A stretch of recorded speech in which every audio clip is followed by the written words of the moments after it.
Were we able to get all the connections that we needed? Okay, fantastic. Attribute that to the opening prayer, because I'll tell you, technology is fun. Another thing that's fun is math. How's that for a segue? It's kind of a nebulous thing. It's a little bit intangible, if you think about it. It's numbers that are out there. In fact, if you go back to the history, there are people who be like, well, the newest number is this concept of zero, this whole math thing. How do you get it?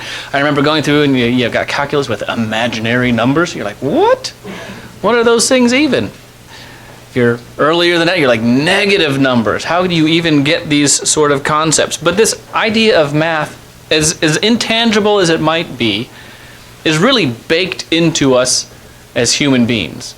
We grasp math, even if we might not grasp calculus or higher level things of that nature, but we're very attenuated to the concepts of measurement, of fairness, of reciprocity, that equal sign.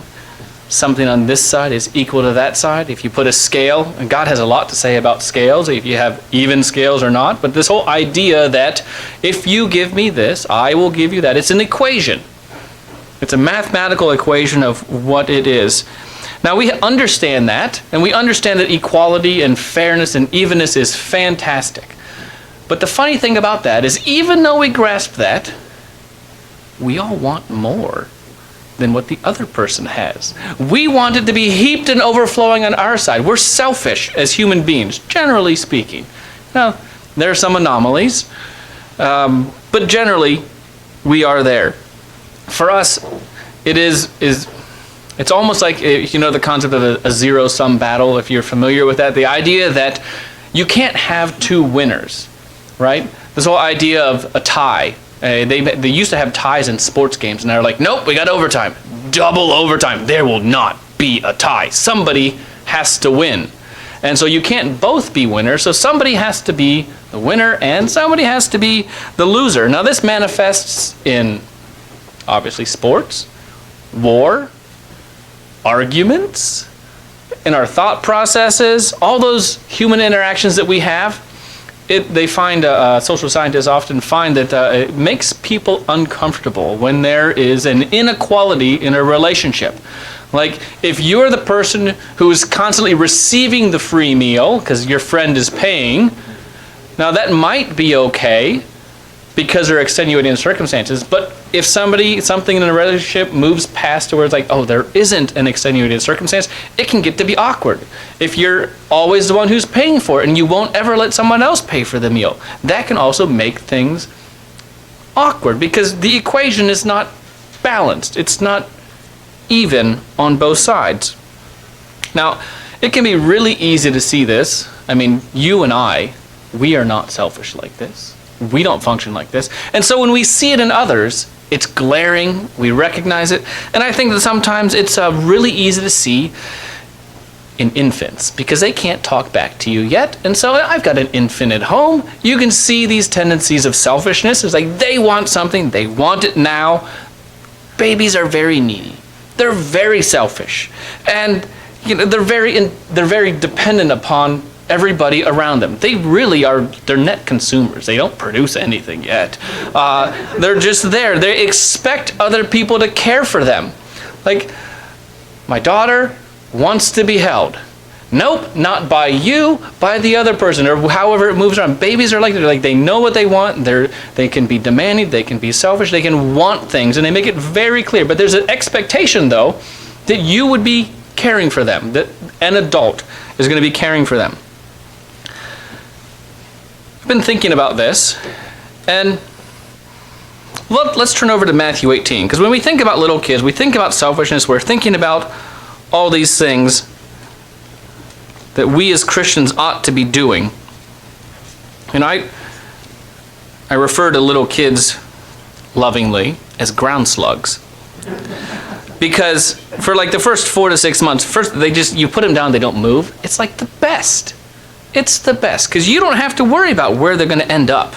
You can put them down and things are great. But then locomotion happens and they start moving. I think it was within the last week my daughter decided then decided she discovered how to move what we had put in front of the basement door to open the basement door. The week before that, she had learned how to open doors, and so she's doing all these things, and moving around. But they start moving and they start getting into things. But we're told in Matthew 18, very beginning of the chapter there, first 5 verses, Jesus has his disciples. They're asking a question. Who then is going to be the greatest in the kingdom of heaven? And Jesus called a little child to him and set him in the midst of them. And he said, assuredly I say to you, unless you are converted and become as little children, you will by no means enter the kingdom of heaven. Therefore, whoever humbles himself as this little child is the greatest in the kingdom of heaven. Whoever receives one little child like this in my name receives me. I wonder how little the child was. Just because that transition point in the life of a child is very fast. When it moves from being the little ground slug that you can place somewhere and it like really depends on you for everything. Net consumer. And they rely on the adults in their life to be around. But then it shifts. Like kids, if you're trying to teach math to kids, right, that's a difficult thing. Kids don't grasp this whole math concept as easily, and if you're trying to teach them, it slowly works into their brain. But what does click for them is that relationship dynamic that we talked about. This person cares for me. This person loves me. This person provides for me. This person protects me. All these things register in the kid's mind so that when something happens, who does the kid go to? The individual who's providing those things, right? This person, so even though they're like net consuming, everything's coming in, they're not giving something back other than oxytocin and love to their parents, right? They're not giving things back, but what they do know, what is there in that balance or that equation, it's very offset. They're just getting everything given to them. But then what the child does know is they know who cares for them. And we're told here in Matthew 18 that we're to become like a child. And obviously the passage goes on and talks about humility. It talks about becoming humble like that child. But all you have to do is hang around a little bit longer with a kid. And they move from ground slug phase to where they depend on you for everything, and they'll be lovingly cooing and smiling. And they move and they shift from being an infant and a baby who's just squishy and like beautifully reliant upon you to something else. They shift from that young little thing to something else. Let's go to Matthew chapter 6. Matthew chapter 6. Pick it up in verse 25. Matthew chapter 6, verse 25. Jesus here speaking right after he gives the Beatitudes in Matthew 5. He says, therefore I say to you, do not worry about your life, what you will eat or what you will drink, nor about your body, what you will put on. Is not life more than food and the body more than clothing? It's interesting because our youngest is 15 months. She's about that age. She's right around a year and a half, right? And she's still reliant on us. But you start to see coming out a desire. She's like, there's no question in her mind that she's going to get food. It's just she wants that food. No, she doesn't want this food. She'll shake her head yes or no on what she's asking for. Or she'll ask for more of other things. But then you move up in age, and I think I've shared before that I've had conversations with my children where we're going out, we're doing something, we're in the car, and they'll ask if I'm going to get them food. Or did we pack something? And in my mind, I go like, that's my responsibility as a parent, is it not? I'm supposed to provide for you. Why would I not? Have I ever let you just starve yourself silly? Other than on the Day of Atonement, right? You eat every day. Why would you have to ask the question? So you move from like this understanding that the child is being provided for to this, are you really going to do that for me? You know, they haven't started asking this about clothing or anything like that, but I know like down the road, like as they become more autonomous, as they venture out and they're more real human beings, they grow up into being an actual human being, they get more abilities. They get more, if you will, awareness of everything that's going on around them. And they start to acquire what we're reading about here in Matthew chapter 6. Let's move on to verse 26. So they're asking about food and clothing, the basic things. Look at the birds of the air, for they neither sow nor reap nor gather into barns. Yet your heavenly Father feeds them. Are you not of more value than they? I should just quote this when they ask me if I'm going to bring them any food. Which of you, by worrying, can add 1 cubit to his stature? We've got a measuring thing on our wall in the house for like where the kids are, and you might have a door jamb, or you might have had one of those yourself. All right? Kids, how tall are you? You want to be the tallest. They like to see where they are. But worrying is not going to add 1 cubit to our stature. So then why do we worry about clothing? Consider the lilies of the field, how they grow. They neither toil nor spin. And yet I say to you that even Solomon in all his glory was not arrayed like one of these. Now if God so clothes the grass of the field, this is kind of the argument. You're thinking about this. You're worried about these things. Now if God clothes the grass of the field, which today is and tomorrow is thrown into the oven, will he not much more clothe you, O you of little faith? Therefore do not worry, saying, what shall we eat, or what shall we drink, or what shall we wear? Your sustenance. This is where I go back and I think about that little child. It says little child. It wasn't just a young, I don't know. It doesn't clarify. I tried to look and see, to figure out how young the child was in Matthew 18. But it's like a little child relies on, needs, and in many respects there isn't a question. It's just that someone is going to care for them. It's who is going to care for them. And if you're going to do it right now, right? So temporality is more the thing with the little kids when they're looking at these. But as we get older, as we become more capable, we seem to start to question things. Are you going to give me something to eat? Are you going to give me something to wear? What are we going to drink? After all these things, verse 32, the Gentiles seek. For your heavenly Father knows that you need all these things. But seek first the kingdom of God and his righteousness, and all these things will be added to you. Therefore, do not worry about tomorrow, for tomorrow will worry about its own things. Sufficient for the day is its own trouble. This can sometimes be humorous because you're told, well, don't worry about those little things like food and protection and clothing, right? The little stuff. But they're quite big. They're quite big, and we see those manifest in the lives. I get to see them manifest in the lives of my children, but we probably, if we look and we're introspective, we see it in our own life as well. We grow, we mature, we progress from being little ground slugs and fully reliant upon someone else to care for us, to protect us, to change us, all those things. And then we move to this point where we begin to question. We question who is going to be there, who will do it. And as we get even older than that, what we might do is we set up walls within our relationship. I would never allow that to happen to me again. I was taken advantage of. I have to protect myself. Maybe you went through lack in your life growing up. You're like, you know what? I am always going to make sure that I have an emergency fund fully set up so that I will never have to worry about going, into debt. Or someone took advantage of me. And so we might do these things where we start to take on the responsibility of providing for ourselves the food, the shelter, the clothing, the drink. Because, we're adults. We're getting big. And we set up these things. It can seem that in order for us to survive, instead of relying on someone else, what we start to do is we engage in this zero-sum battle. Because we have to make sure that we have what we need.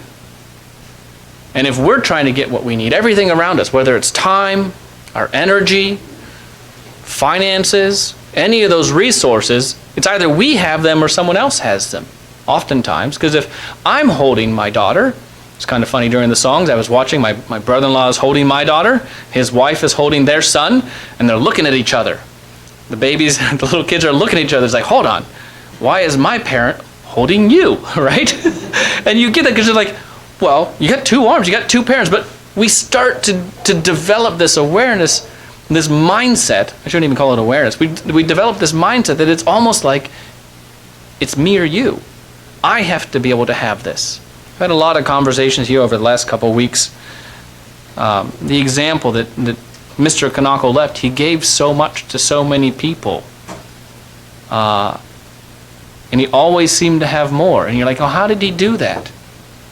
How did he do that? How did he just keep giving? Because it's an example that I am trying to do a better job of emulating.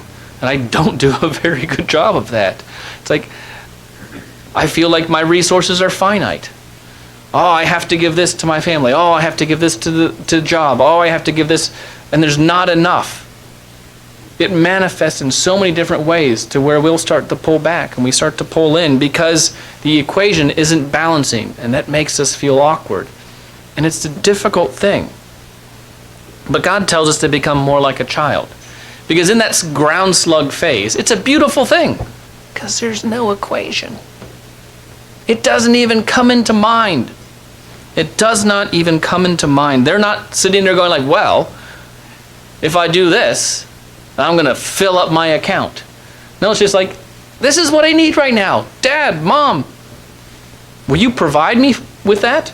So they cry out and they ask for it. If we look at what we're called to do, I think the funny thing about Christianity is it will never add up. The equation for Christianity is not a balanced one. It was never made to be a balanced one. But our human nature is constantly looking for that equality and for the equation to be balanced. And that's something that we have to put behind us and out of our minds if we're going to really all in, jump into following God's way. Let's go to Deuteronomy chapter 15. Deuteronomy chapter 15.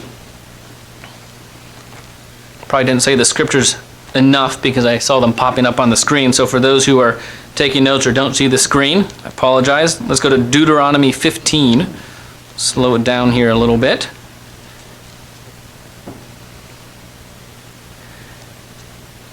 As children, when we're called to become like children,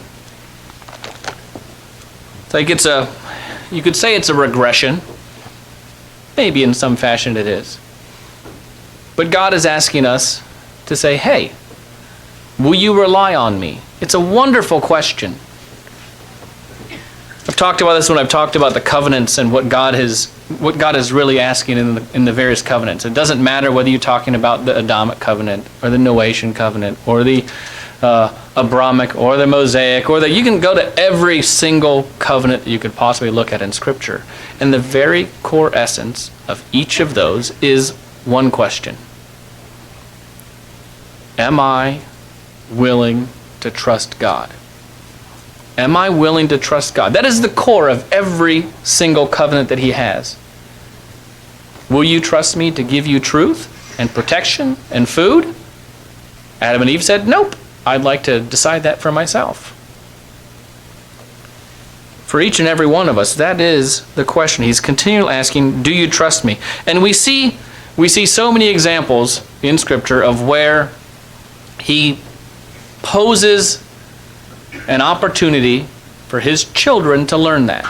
Here in Deuteronomy chapter 15, verse 7 is where we'll pick it up. Deuteronomy chapter 15, verse 7. He says, if there is among you a poor man of your brethren, within any of the gates in your land which the Lord your God is giving you, you shall not harden your heart, nor shut your hand from your poor brother. But you shall open your hand wide to him, and willingly lend him sufficient for his need and whatever he needs. Beware, I was going to give a side note, but God actually covers it here with what Moses recorded. He says, beware lest there be a wicked thought in your heart, saying, the seventh year, the year of release. Remember, there was only a certain amount of time. Every 7 years, you got 7 series of sevens that got you to the Jubilee year. But he says, beware lest there be a wicked thought in your heart, saying, the seventh year, the year of release is at hand, and your eye be evil against your poor brother, and you give him nothing, because you're not going to get enough time and work out of him. That equation is just not balancing out in your favor. Because if you're going to buy out his debt and you're going to let him be an indentured servant to you, but you're only going to get 6 months, I'll let somebody else do that. Right? Oh, it's not going to work out in my favor. But he says, don't give him nothing. So beware lest there be a wicked thought in your heart, saying the 7th year, the year of release, is at hand, and your eye be evil against your poor brother, and you give him nothing. And he cry out to the Lord against you, and it becomes sin among you. You shall surely give to him, and your heart should not be grieved when you give to him. Because of this thing, the Lord your God will bless you in all your works, and in all to which you put your hand. For the poor will never cease from the land. Therefore I command you, saying, you shall open your hand wide to your brother, to your poor, and your needy, in your land. When we're playing with this equation, and maybe you don't consciously think of this, maybe it's not in every aspect of your life, and it likely isn't, but when you think about how we function, this is something I struggle with. It's like if you see somebody who in your mind has been irresponsible in a fashion, and we're generally responsible in the majority of areas of our life, but there might be an area or two that we're like, I got room to grow there. And if you see somebody who's irresponsible in an area of their life, you're like, oh, that's an area I would not be willing to risk my resources of time, my resources of finance, my resources of advice. You're like, oh, that's an area I'm not willing to risk that. It's the same thing that God is saying here. It's like, generally, humanly, we can like, oh, that's a bad investment. God says, I don't care. Don't look for that equation. I want you to go back to this mindset before you were thinking like that. Before you had to worry about what you were going to eat, what you're going to wear, where you're going to live. And I want you to care for them. That makes no sense. That doesn't add up. Over the years, if you look at things, you're like, wow, if we're honest about where we are, we shouldn't be where we are. It doesn't add up. And so God says, hey, you should behave differently.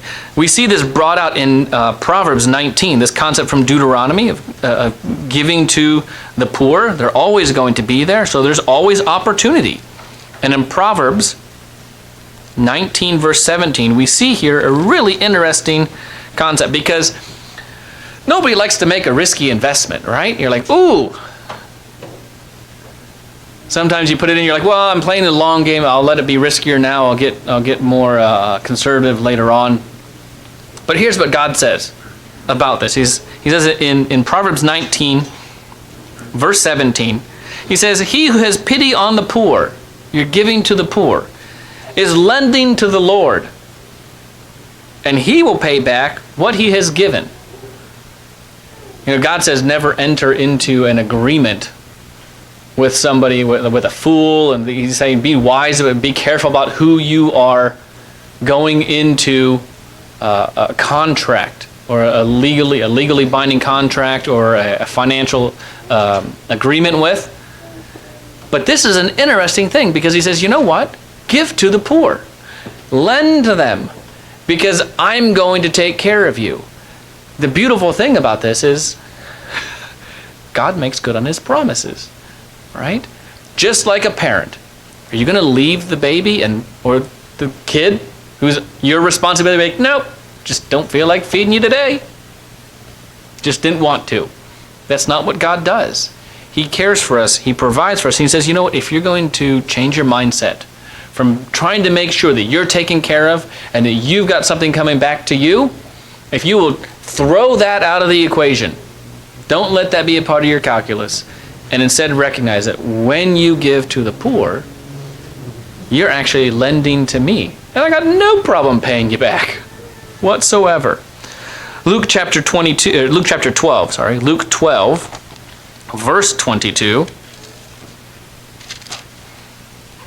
Like I said, God is continually asking us, do we trust him? Would we trust him enough, like, to do an outwardly unwise investment? Lend to somebody who you're like, there's no way that's coming back. Well, that one's gone. Maybe be a little bit sour about it, hold on to it for a while, keep dredging it up, let them know that you know they're never going to repay you. You know, there are all sorts of ways we can do this. And again, it's not just financial, because we can do this relationally as well. We can do this emotionally. And we can put people on the outs. But Matthew chapter 12, verse 22, this is a wonderful concept. It actually carries on from Matthew 6, but Luke chapter 12, verse 22. He says to his disciples, "Therefore I say to you, do not worry about your life, what you will eat, nor about the body, what you will put on. Life is more than food, and the body is more than clothing. Consider the ravens, for they neither sow nor reap, which have neither storehouse nor barn, and God feeds them. Of how much more value are you than the birds? And which of you by worrying can add a cubit to his stature? If you then are not able to do the least, why are you anxious for the rest?" This is the wording here that Luke gives is a little bit different. I think it's hilarious because he's like, well, if you can't even change the small things, why are you worrying about the other things? Verse 27, "Consider the lilies, how they grow. They neither toil nor spin. And yet I say to you, even Solomon in all his glory was not arrayed like one of these. If then God so clothes the grass, which today is in the field and tomorrow is thrown into the oven, how much more will he clothe you, O you of little faith? And do not seek what you should eat or what you should drink, nor have any anxious mind. For these things, all these things, the nations of the world seek after." See, this is a mindset of someone who is not following God. "For the nations of the world seek after, and your Father knows that you need these things. Do not fear, little flock, for it is your Father's good pleasure to give you the kingdom." This is really interesting when you think about the spring holy days and the march of the children of Israel through the wilderness towards the promised land. It is God's good pleasure to give them. What was the promised land? It was abundance. It is God's good pleasure to give abundance. Why are you worried about this small thing? God is going to take care of you. And he says, "Sell what you have, give alms, provide yourselves money bags, which do not grow old, a treasure in the heavens that does not fail, where no thief approaches, nor moth destroys. For where your treasure is, there your heart will be also." Verse 32 to 34 is something that's added beyond what we read about in Matthew 6 a little bit earlier. It says, "Do not fear, little flock, for it is your Father's good pleasure to give you the kingdom." His desire is to do that. When we worry about where we are, what we have, and how even that equation is, we're missing something. He says, don't worry about that. Don't fear about that. Here's what God's overall desire is. Just like when I tell my kids, yeah, I'm not going to let you starve. We're going to do this. It's going to be okay. You're going to have a bed. You're going to have a pillow. You're going to have all the things that you need. But then he goes on, and this is interesting. Let's go to Matthew 19, because what Jesus is teaching here in Luke 12 is reiterated in Matthew 19 in his discussion with a young man, not a young child, not a little child, but a young man. Matthew 19, verse 16. Matthew chapter 19, verse 16. We have here his counsel to the rich young ruler. It says, "Now behold, one came and said to him, 'Good teacher, what good thing shall I do that I may inherit or may have eternal life?' He says to him, 'Why do you call me good? No one is good but one, that is God. But if you want to enter into life, keep the commandments.' And he said to him, 'Which ones?' And Jesus said, 'You shall not murder, you shall not commit adultery, you shall not steal, and you shall not bear false witness. Honor your father and your mother, and you shall love your neighbor as yourself.' The young man says, 'All these I have kept from my youth. What do I still lack?' And here's what Jesus tells him. If you want to be perfect, go, sell what you have, give to the poor, and you will have treasure in heaven, and come, follow me." What's he asking? So you've done those things. Do you trust me enough to provide for you? Are you okay with it seeming like it's an uneven equation in your life? You have so much right now. Where is your faith? Is your faith in your things? Again, taking on that mindset of a child. And the man goes away because he's very sorrowful, for he had great possessions. Taking on the mindset of what God is looking for, his children. It requires us to go in opposition to so much of how this world is set up. It's not set up. This equation is not set up in a fashion that makes sense to us. Because again, we're sitting going like, well, if I want to be okay, if I'm going to protect myself, this goes on especially the closer, well, we're getting closer and closer to the return of Christ, and you see so much happening in the world around us. It's like, well, what is going to happen when everything goes awry? And there are some individuals who are stockpiling guns. There are some individuals who are stockpiling, they bury gold in their yard, or they have all the things to make sure that they're fully off grid. And I'm not saying to not do those things, but they're all trying to, in some fashion, make sure that they have what they think that they need, instead of a different mindset. The mindset that God is trying to cultivate in each and every one of us. That equation, again, if we were to look at it, doesn't add up. It will never add up. Mark chapter 12, if you will. Mark chapter 12, verse 41. We see this here brought out in front of everyone there at the temple. Jesus is sitting, and he's watching people give their offerings. They would have this large pot you could put your offerings in. It would make a good sound if you dropped in a good amount. And it was like, oh, what a generous guy. Everybody's getting their accolades. Mark chapter 12, verse 41.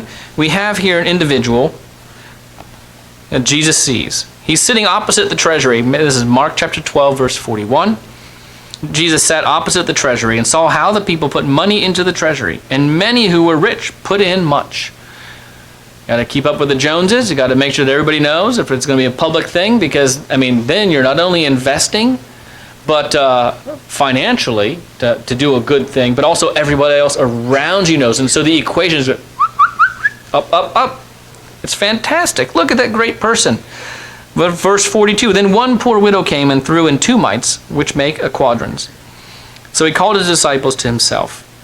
And he said to them, assuredly I say to you that this poor widow has put in more than all those who have given to the treasury. For they all put in out of their abundance, but she, out of her poverty, put in all that she had, her whole livelihood. I've had the wonderful joy of being able to watch my children do this, because to some extent, for all the math and all the opportunities, they don't understand money like I understand money, or other adults might understand money. And you get to watch a different mindset, a different relationship with that equation, that financial equation. But again, finances is an easy way to maybe to exemplify this, but it happens in so many other ways. You will watch kids give so much love and so much energy while we might hold back. They will have emotive responses that go above and beyond. Big emotions. Little kids, big emotions. And we'll be like, oh, restrain yourself. And at times, yes. But then there's also there's a joy that is there. There's a love that is there. There is something that as we look through things, as adults, we go through time, we pull back. We're trying to make sure that we're taken care of. And what Jesus is saying here with the widow, he's like, oh, she gave out of her poverty all that she had. She had a different mindset. She wasn't sitting there stacking things up. Well, I can afford to give this much and I can do this. She's like, this is what God has given me. I'm giving it back to God. Again, God is continually asking, do we trust him? Do we trust him? Let's go to Matthew chapter 3. Sorry, not Matthew, Malachi. Malachi chapter 3.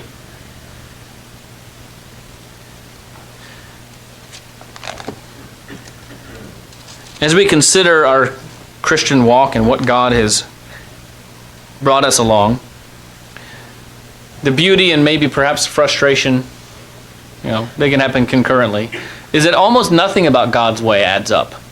Almost nothing. Because it just, logically to our brains, doesn't make sense. And it's kind of because it's very parallel to trying to cover this concept of value or money or the equation, the math equation, with our kids. They don't grasp it yet. At least not in the way that we as adults do. Here in Malachi chapter 3, we see something else that makes absolutely no sense. Malachi chapter 3, verse 10, this is given to the individuals. This is after their exile into Babylon. They've come back. So you have those of Judah and some from Levi and Benjamin who have come back from captivity. And they knew why they went into captivity. There are things you can go look through the reforms of Ezra and Nehemiah and what they were doing and how they had to come back and kind of like relearn what they needed to do. But you also see that there was a tenacity for following God and all the things that he said to do. I believe it was Nehemiah who had to sit there and throw individuals out of the temple complex, saying that house is not for you, that room is not for you. That is supposed to be where we store the portion for the Levites, the portion for God, for the offerings. Get out. So he had to clean up the house of the Lord. But we have here in Malachi chapter 3, verse 10, it says, "Bring all the tithes into the storehouse." Malachi chapter 3, verse 10, "Bring all the tithes into the storehouse, so that there may be food in my house. And try me now in this, says the Lord of hosts, if I will not open for you the windows of heaven and pour out for you such blessing that there will not be room enough to receive it." That makes no sense financially. I mean, to live off of 70 to 80% of your income, after you've already paid taxes on the first portion of it before that, and then to get, what are we, about 8 3/4 to 10% around here for every other purchase that you're doing? Like, how do you live off of that? It doesn't add up. If you talk to anyone who's gone through a third tithe year, that definitely does not add up. Having some of the conversations with individuals this week as you find out the difficulties that they're going through, and they say, oh, and then this happened. Well, what inspired the person to do that? Why is that how it turned out? It makes no sense. And yet, there it is. We probably likely all have examples of that and stories that we could share from our life where we say, you know what? If I consider that and I think about that, I can look at it and say, there's no way that that adds up. There's no way that that makes sense. Logically, it should not be, and yet it is. And yet it is. Nothing about God's way lines up that way or adds up that way. We have the challenge then of figuring out how to give of our time, give of our energy for things that might seem to be lost causes. Again, I mentioned I struggle with this when you're looking at trying to figure out where to put your energies, what to do, and like, do I have enough? Do I have enough to give to that for things that don't seem like a wise endeavor? Let's go to Matthew chapter 10. Matthew chapter 10.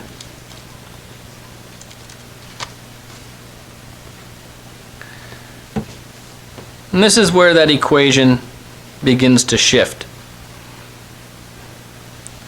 Because as much as math is can be a hard concept, can be a nebulous, intangible thing, the way that you make math relatable is you bring in physical things.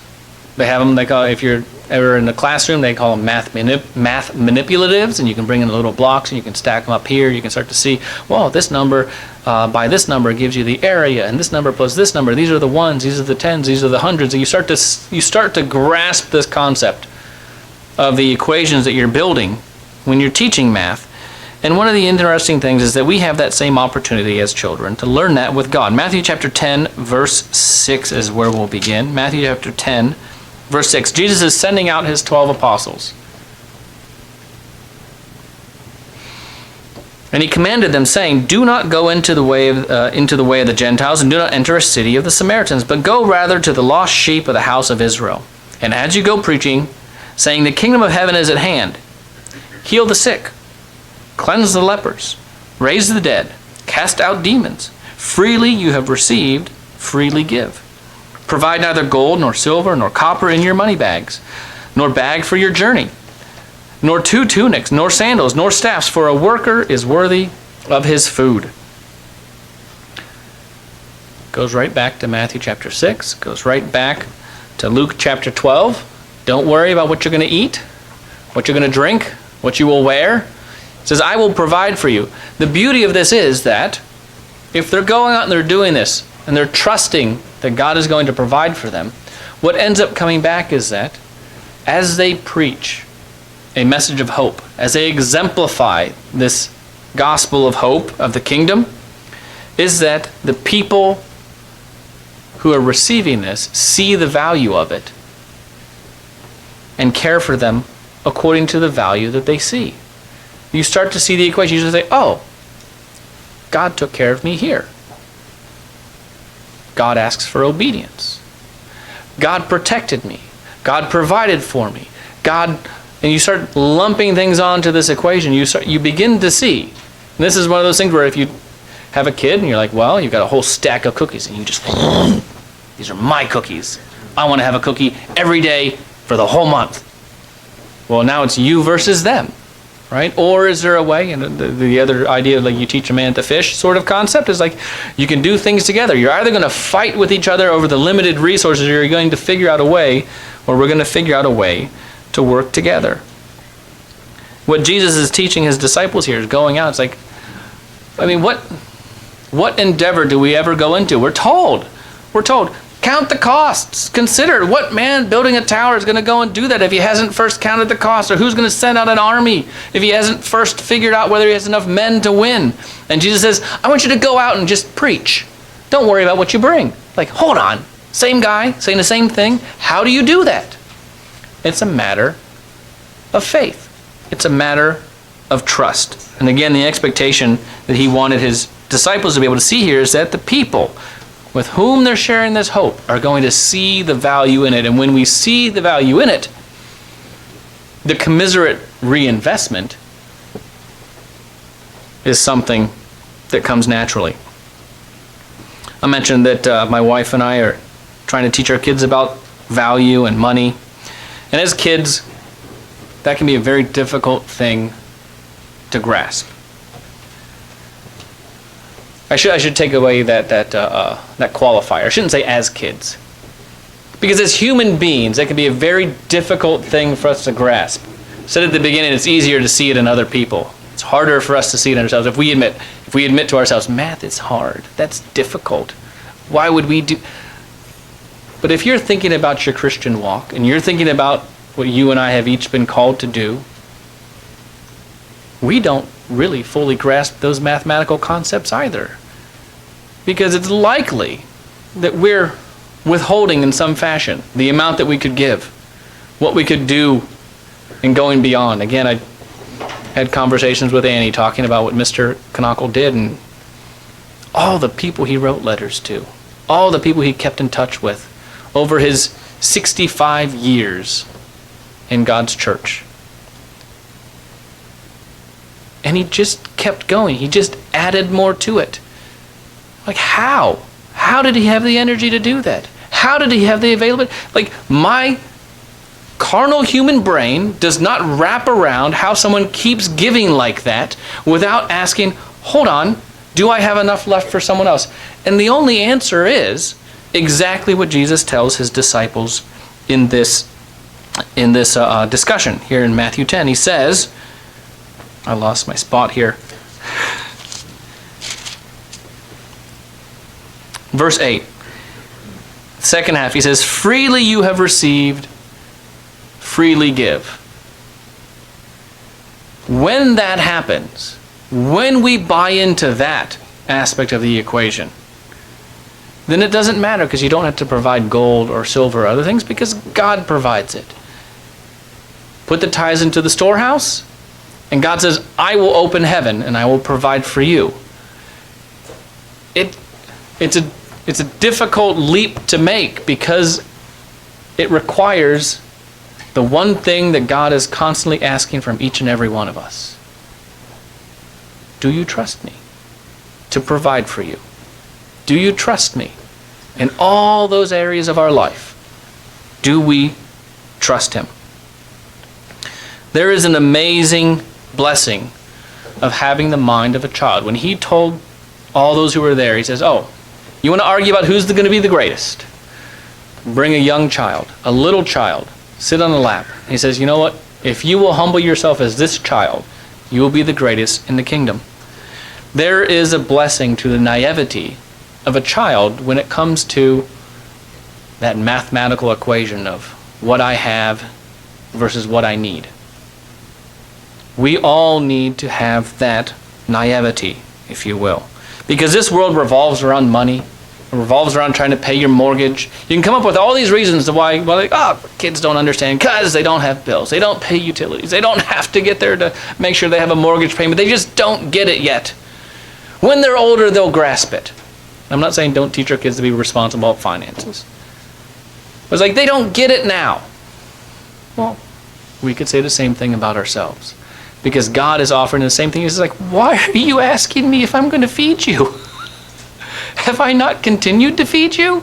Have I not continued to care for you? Freely you have received, freely also we should give. Let's close off. Let's go back to Luke chapter 12. Luke chapter 12. Verse 22.